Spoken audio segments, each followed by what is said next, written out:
안녕하세요. 사연을 부탁해입니다. 오늘의 사연을 소개하겠습니다.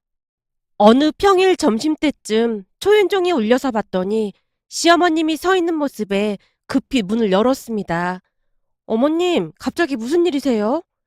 그냥 지나던 길에 들렀다. 혹시 점심 먹었니? 아니요, 아침을 늦게 먹어서요. 회사를 그만뒀다고 해도 아침 일찍 일어나는 습관을 해야지. 혹시 요즘 늦잠자고 그러고 있는 거니? 아, 그게 어젯밤에 이력서 쓰느라 늦게 잠들었거든요. 그럼 우리 진우는 혼자 밥 챙겨 먹고 갔겠구나. 그게 어젯밤 제가 간단하게 먹을 수 있도록 준비는 해놨어요. 그래도 집에서 살림하는 사람이 잘 챙겨줘야지. 네, 앞으로 신경 쓰겠습니다. 그날따라 시어머님 눈치가 보여 제가 기어들어가는 목소리로 대답했는데요. 잠시 제 소개를 하자면 저는 고등학교를 졸업 후 작은 중소기업의 격리로 취업을 했습니다. 선생님의 소개로 들어갔던지라 조건이 나쁘지 않아서 나름 오래 다녔어요. 그러다 남편을 만나서 결혼을 했습니다. 처음에는 서로 좋아서 만나다 보니 별 생각도 없었지만 시간이 지나고 결혼 이야기가 나오면서 걱정이 되기 시작했어요. 진우 씨, 혹시 나 고졸인 거 부모님도 아시는 거야? 아직 말은 안 했는데 말해야 하는 건가? 아무래도 인사드리러 가기 전에 말씀은 드려야 하지 않을까? 근데 우리 부모님 별로 상관 안 하실 거야. 우리 엄마도 고등학교만 졸업하셨는데 대학 나온 아빠랑 결혼하셨거든. 남편이 대수롭지 않게 대답하는 모습에 약간은 당황한 채 말했습니다. 그때야 많이 그랬던 거고 지금은 상황이 많이 달라졌잖아. 진우 씨는 좋은 대학 나왔는데 내가 고졸이라 가면 많이 실망하실 것 같은데. 내가 잘 말할 테니까 너무 걱정하지 마. 라며 남편이 안심을 지켰어요. 얼마 뒤 잔뜩 긴장한 채 시댁에 인사를 갔습니다. 시부모님 두 분 다 선입견이 없는 분들로 식사가 끝나자마자 말했어요. 아주 바르게 잘 자랐네. 야물딱져 보여서 마음에 들어. 말도 마. 회사 일도 엄청 잘한다니까. 알았으니까 자랑 좀 그만해. 시어머님이 장난스레 남편을 노려보고 있었지만 남편은 그저 싱글벙글이었습니다. 그 뒤 우리는 자연스레 결혼을 했고 한동안 아무런 문제 없이 잘 지냈어요. 저와 동갑인 시누이도 워낙 배려심이 많은 사람이다 보니 가끔 만나서 이런저런 대화도 하면서 잘 지냈습니다. 그러던 어느 날은 회사가 어려워지면서 그만둘 수밖에 없었는데요. 물론 언젠가는 회사를 그만둘 수 있다는 것을 알고는 있었지만 갑작스레 퇴사를 하게 돼서 큰 충격을 받을 수밖에 없었습니다. 그 뒤 저는 재취업을 하기 위해 알아봤지만 스펙이 좋은 편도 아니었던지라 쉽지가 않았어요. 그렇게 시간이 지나갔고 1년이 넘어가고 있었는데요. 어느 날 도련님이 여자친구를 가족들에게 소개했는데 명문대를 졸업한 인재 중에 인재였어요. 예비동서가 인사를 하고 간 뒤 도련님이 기쁜 목소리로 말을 했습니다. 대학도 수석으로 졸업했다고 하더라고. 배울 게 많은 사람이야. 얼마 전에는 보고서 작성 때문에 고민하고 있으니까 대충 내용을 들어보더니 이런저런 아이디어를 주더라고. 그거 가지고 작성해서 결제 올렸는데 팀장님이 박수까지 치면서 좋아하더라니까. 그랬어? 역시 똑똑하니 뭔가 다르긴 다른가 보네. 그렇다니까. 책도 엄청 많이 읽어서 안 읽은 책이 없을 정도야. 책은 너도 많이 읽었잖아. 아니, 그 정도가 아니라니까. 내가 읽은 건 읽은 것도 아니야. 진짜 읽는 양이 어마어마하다니까. 내가 들어보니 집에 TV도 없었고 거실을 서재처럼 만들어서 거기서 가족들이 다 같이 책을 읽고 그랬다나 봐. 그러다 보니 책 읽는 걸 보통 좋아하는 게 아니야. 말할 때마다 무슨 백과사전이 아닌가 싶다니까. 대단하네, 대단해. 시어머님이 연신 감탄을 하고 있자 도련님이 더욱 신이 나서 자랑을 이어갔습니다. 앞으로 내가 하는 일도 많이 도와준다고 했으니까 아주 든든해.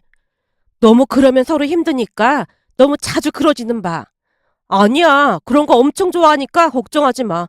끊임없이 연구하고 공부하고 그러는 거 진짜 좋아한다니까? 참, 연주는 미국에서 대학원까지 나왔어. 너무 잘나서 우리가 모시고 살아야 하는 거 아닌지 모르겠다. 엄마도 직접 봤잖아. 성격도 엄청 좋아서 그런 걱정할 필요 없어. 집에 할머니까지 같이 사셨다는데 할머니랑 같이 있는 시간이 많았다나 봐. 그래서 성격이 약간 할머니 닮은 것도 있는데 취미까지 할머니를 닮았더라고. 할머니 취미를 닮았단 말이야? 그 뜨개질 십자수? 그런 것도 엄청 잘해. 할머니께서 가르쳐 주셨다고 하더라고. 도련님 입에서 예비동서 칭찬이 끝도 없이 새어나왔고 시댁 가족들이 감탄까지 하면서 듣고 있었습니다. 그리고 그날 처음으로 동떨어진 것 같은 느낌이었다고 해야 할까요? 왠지 모르게 저만 다른 세계에 있는 것만 같았습니다. 그날 집에 돌아와서 눈치를 보며 제가 말을 꺼냈어요. 여보, 예비동서랑 나랑 차이가 너무 많이 나서 좀 걱정이야. 아, 당신은 그럴 수도 있었겠구나. 미처 그 생각을 못했네. 혹시 기분 나빴다면 미안해. 아니야, 당신이 미안할 게 뭐가 있어. 근데 우리는 그런 생각을 해본 적이 한 번도 없거든. 만약 그랬다면 오늘 가족 모두 당신 눈치 보거나 그랬겠지. 그러니까 너무 신경 쓸 거 없어. 하긴 그렇긴 하네. 아무래도 난 취업도 못하고 아르바이트나 전전하고 있다 보니까 괜히 자격지심이 생겼던 것 같아. 제가 약간은 침울한 표정으로 말을 하고 있자 남편이 뭔가를 고민하는 듯 하더니 어렵게 입을 뗐습니다. 그래서 말인데 당신도 공부를 좀 해보는 건 어때? 공부라니? 지금 와서 무슨 공부를 해? 그러니까 공부해서 대학 가면 어떻겠냐는 거야. 대학? 그러니까 나보고 지금 대학 입시를 준비해보란 말이야? 나쁠 건 없잖아. 내가 보기엔 앞으로도 취업이 힘들 것 같은데 그럴 바에는 공부를 더해서 취업 준비를 하는 것도 나쁘지 않을 것 같아서 말 꺼낸 것뿐이야. 지금 와서 내가 공부를 어떻게 하겠어. 못할 건 뭐가 있어. 한번 노력해보면 되지. 남편이 답답하다는 표정으로 말을 했는데요. 그 모습에 약간은 빈정이 상했다고 해야 할까요? 그도 그럴 수밖에 없었던 것이 제 입장에서는 다시 공부를 한다는 것이 결코 쉬운 일은 아니었으니까요. 결국 그날 남편의 말을 그냥 한 귀로 흘러버렸는데요. 그 뒤에도 남편이 계속해서 공부를 해보는 게 어떻겠냐고 저를 설득했습니다. 하루가 멀다 하고 말을 하는 모습에 짜증이 날 수밖에 없었고 어느 날은 친구를 만나서 하소연을 했어요. 난 진짜 네가 부럽다. 내가 부럽긴 뭐가 부러워. 넌 좋은 남편에 좋은 시댁에 난 네가 더 부럽구만. 난 언제 결혼해서 너처럼 알콩달콩 그렇게 살아보냐. 괜히 위로하려고 하지 마. 난 대학 나와서 좋은 회사 다니는 네가 진짜 부러워. 넌 집안 형편이 안 좋아서 어쩔 수 없었던 선택이었잖아. 그때는 그런 생각을 했었는데 지금 돌이켜보면 그건 핑계가 아니었나 싶어. 그때 선생님 조언처럼 학자금 대출을 받는 한이 있더라도 대학에 갔어야 하는 게 아닌가 싶어. 인생을 너무 쉽게 생각한 게 아닌가 싶어서 마음이 안 좋네. 왜 시댁에서 막 차별하고 그러는 거야? 곧 도련님이 결혼하는데 예비동서 학벌이 어마어마해. 미국에서 대학원까지 나온 모양이야. 근데 문제는 그 뒤 남편이 나한테도 공부를 해보면 어떻겠냐고 자꾸 그러는 거 있지. 그 말을 계속 듣다 보니까 자존감도 떨어지고 그렇더라고. 전에는 잘 몰랐는데 예비동서분이 뭔가 비교가 되는 것 같기도 하고 그래서 나한테 공부하라고 하는 것 같아. 그래서 요즘 기분이 너무너무 안 좋아. 제가 땅이 꺼져라 한숨을 내쉬고 있자 친구가 눈치를 보며 다시 물었습니다. 혹시 요즘도 아르바이트 계속 하고 있는 거야? 그렇지 뭐. 취업은 힘들어서 여기저기 아르바이트 하고 있어. 최근에는 편의점에서 아르바이트 했었는데 진상 손님이랑 한바탕 하고 그만뒀어. 네 성격에 손님이랑 싸우기도 했단 말이야? 술이 잔뜩 취해서 나한테 말도 안 되는 소리를 하더라고. 그래서 내가 안 된다고 했더니 들고 있던 음료수를 나한테 집어 던졌어. 뭐? 음료수를 집어 던졌다고? 어디 다친 데는 없는 거야? 그게 플라스틱에 담겨있는 음료수라 다친 곳은 없는데 엄청 충격받았지. 그 뒤 편의점에서 아르바이트 못하겠더라고. 남편도 당장 때려치라고 했고 말이야. 말로만 듣던 그런 일이 진짜로 일어나고 그러는구나. 친구가 화들짝 놀란 모습이었습니다. 그 모습에 제가 더욱 풀이 죽은 채 말했어요. 이래서 사람은 배워야 하나 싶기도 하고 자괴감마저 들더라고. 그거 던진 사람이 잘못된 거지. 너무 그렇게만 생각하지 마. 암튼 그런 일 있을 때마다 남편이 더 공부하라고 하는데 그게 쉬운 일이 아니잖아. 확실한 건 예비동사 학벌이나 능력을 좀 부러워하는 것 같아. 평소 엄청 잘해주시던 시부모님도 요즘은 매일같이 예비동서 얘기만 하시거든. 그날 친구와 이야기를 하면서 서러운 마음이 들어 눈물까지 흘렸는데요. 아무리 생각해봐도 제 처지가 너무나 가련하게만 느껴졌습니다. 그 뒤 서방님과 동서는 결혼을 했고 더욱 동서와 비교가 될 수밖에 없었어요. 어느 날은 시댁에 갔더니 시어머님이 큰 소리로 말했습니다. 세상에나 현우가 똑똑한 아내 덕분에 이번에 승진을 했다지 뭐니. 기획서 작성하는데 크게 도움을 준 모양이야. 그런 게 내조가 아니고 뭐겠어.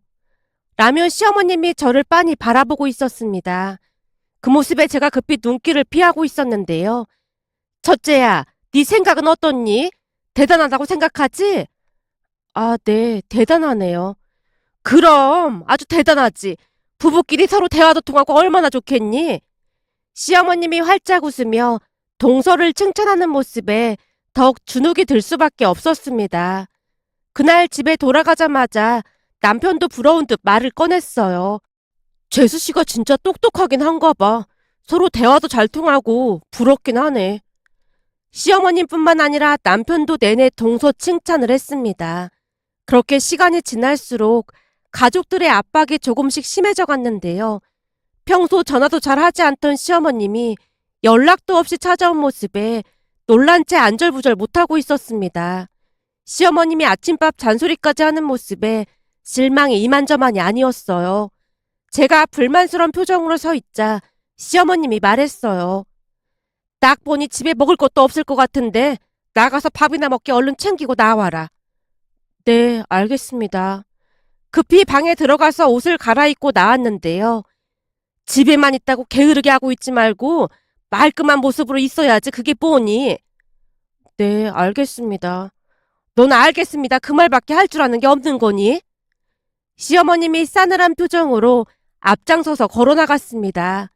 잠시 후 식당에 들어가서 식사를 했는데 분위기가 좋지 않아 밥이 입으로 들어가는지 코로 들어가는지 모를 지경이었어요. 식사가 끝난 뒤 한 카페로 들어갔고 시어머님이 입을 열었습니다. 내가 진우한테 듣자 하니 취업이 잘 안 된다고? 네, 아무래도 나이도 있고 스펙도 안 좋고 하다 보니까. 모자란 부분이 있으면 스펙도 쌓고 그래야지. 그냥 그러고 있으면 어떡해. 그래서 말인데 대학을 다시 가보는 건 어떻겠니? 대학이요?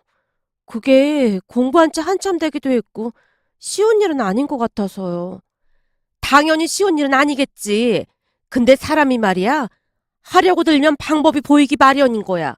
핑곗거리만 찾지 말고 방법을 찾아보라 그 말이야. 요즘 보니 연세 많은 어르신들 중에서도 수능 보는 분들이 있다는데 네가 못할 게 뭐가 있겠어. 그래도 그게 쉬운 일이 아니잖아요. 당연히 쉽지 않겠지. 하지만 합격하고 나면 그만큼 성취감이 높지 않겠니? 집에서 내내 그러고 있지 말고 당장 내일부터 공부할 생각이나 해. 언제까지 이력서만 쓰고 있으려고 그래. 내 말 무슨 말인지 알겠니? 한번 생각해 보겠습니다. 제가 기어들어가는 목소리로 대답했는데요. 시어머님이 못마땅한 표정으로 바라봤습니다. 그날 남편이 퇴근하고 들어오자마자 모든 사실을 말했어요. 거봐, 그렇게 나도 공부해보라고 했잖아. 뒷바라지 해주겠다는데 뭘 망설이는 거야? 당신은 다 좋은데 그 우유부단한 게 문제야. 내가 그걸 어떻게 해? 그냥 해보면 되지 못할 게 뭐가 있어? 당신이 재수씨 부럽고 질투나고 그런다고 했잖아. 그러니까 그런 생각만 하지 말고 우선 시작부터 해보란 말이야. 그러다 정 안 되면 어쩔 수 없는 거고 말이야. 시작도 안 했는데 왜 겁부터 먹고 그래? 남편의 모습은 냉정하게 그지없었는데요. 왠지 모르게 시댁 가족들이 막무가내로 저를 몰아붙이고 있다는 생각마저 들었습니다. 그렇게 저는 등 떠밀리듯 공부를 시작했는데요. 공부를 시작하고 얼마 뒤부터 뒷바라지를 한다며 시어머님이 자주 드나들기 시작했어요. 어느 날은 시어머님이 새벽부터 초인종을 눌러서 깜짝 놀라 일어났고 문을 열자마자 시어머님이 잔소리를 했어요. 설마 너 아직도 자고 있었던 거니? 어제 늦게까지 공부해서요. 그 루틴인가 뭔가를 아침으로 맞춰야 한다니까. 내일부터는 적어도 12시 전에는 자고 새벽에 일찍 일어나서 공부해야 한다. 그리고 새벽에는 수학 이런 것보다 국어 공부를 하는 게 좋다고 하더구나. 내가 몸에 좋은 반찬들 만들어 왔으니까 꼭 챙겨 먹고 공부해. 그리고 집에서 공부하면 집중이 안 된다고 하니까 독서실 다니도록 하고, 내가 내일 아침도 올 테니까 내일부터는 일찍 일어나도록 해. 라며 시어머님이 끝도 없이 잔소리를 하고 있자 남편이 부시시한 모습으로 나와서 말을 했어요. 엄마, 너무 심한 거 아니야? 내가 심하긴 뭐가 심하다고 그래? 아니, 지금 엄마 모습에서 우리 대학 보낼 때 모습이 보이길래 하는 말이잖아. 내가 언제 그랬다고 그래? 엄마 동네에서 알아주는 극성 엄마였잖아. 극성이라 그런 게 아니라 네 처는 공부를 늦게 시작했으니까 내가 걱정돼서 그렇지. 라며 시어머님이 집을 나섰는데요. 시어머님이 나가자마자 남편이 안쓰러운 표정으로 말을 했어요. 앞으로 당신 앞날이 참 험난할 거야. 우리 셋 대학 갈 때도 엄마가 아주 극성이었거든. 그때랑 똑같이 하는 것 같아. 아마 당신한테 더 집착하는 것 같으니까 혹시나 너무 심하게 그러면 나한테 말해. 남편이 신신당부를 했는데요. 제가 쑥스러운 듯 대답했습니다. 저기, 난 오히려 좋은 것 같아. 뭐? 엄마가 저렇게 잔소리하는 게 좋다고? 그게 뭔가 관심을 받고 있는 느낌도 들고 그래서 좋아. 전에 우리 부모님은 형편이 어려워서 내가 대학을 안 갔으면 하고 바랐거든. 근데 어머님은 진심으로 내가 대학 가길 바라시는 것 같아서 오히려 기분이 좋아. 사실 처음에는 내 학벌이 싫어서 그러신다고 오해했었거든. 우리 셋 다 엄마한테 질렸었는데 괜찮다고 하니까 뭔가 이상하네.